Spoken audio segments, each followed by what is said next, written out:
లోక్సభ ఎన్నికల ప్రచారానికి మరోసారి కరీంనగర్నే ఎంచుకున్నారు గులాబీ బాస్. అక్కడి నుంచి ఎన్నికల ప్రచారాన్ని మొదలు పెట్టనున్నారు. కరీంనగర్లో మార్చి 17న బహిరంగ సభలో కేసీఆర్ ప్రసంగించి ఎన్నికల ప్రచారాన్ని ప్రారంభించనున్నారు. మార్చి 19న నిజామాబాద్లో బహిరంగ సభ నిర్వహిస్తారు. 17 లోక్సభ నియోజకవర్గాలకు గాను 16 నియోజకవర్గాల్లో ఎక్కువ సంఖ్యలో సభలు నిర్వహించాలని ప్లాన్ చేస్తున్నారు. ప్రతి సభలోనూ కేసీఆర్ ప్రసంగిస్తారు.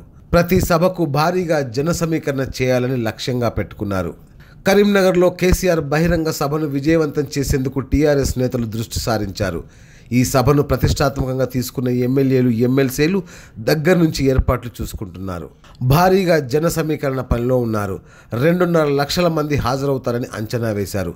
కరీంనగర్ లోక్సభ పరిధిలో 7 నియోజకవర్గాలు కరీంనగర్, మానకొండూరు, హుజురాబాద్, హుస్నాబాద్, చొప్పదంటి, వేములవాడ, సిరిసిల్ల నుంచి జనాల్ని తరలించనున్నారు.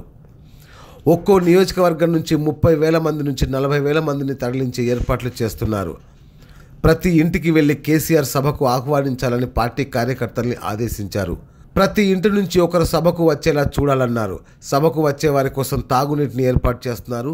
ఎండ నుంచి ఇబ్బంది కలగకుండా చలవ పందిళ్లు సిద్ధం చేస్తున్నారు. మార్చి 17న స్పోర్ట్స్ స్కూల్ గ్రౌండ్లో సాయంత్రం 5:30కు సభ జరగనుంది. సీఎం కేసీఆర్ సభను విజయవంతం చేయాలని మంత్రులు ఈటల రాజేందర్, కొప్పుల ఈశ్వర్, ఎంపీలు వినోద్ కుమార్, బండా ప్రకాష్. Great Telangana news, Hyderabad. నిరంతర న్యూస్ అప్డేట్ కోసం ఛానల్ ను సబ్స్క్రైబ్ చేయండి. పక్కనే ఉండే బెల్ సింబల్ ను క్లిక్ చేయడం మర్చిపోకండి. అప్డేట్స్ ని మిస్ అవ్వకండి. Thanks for watching. Please like, comment, share. Follow on Facebook, Google+, Instagram.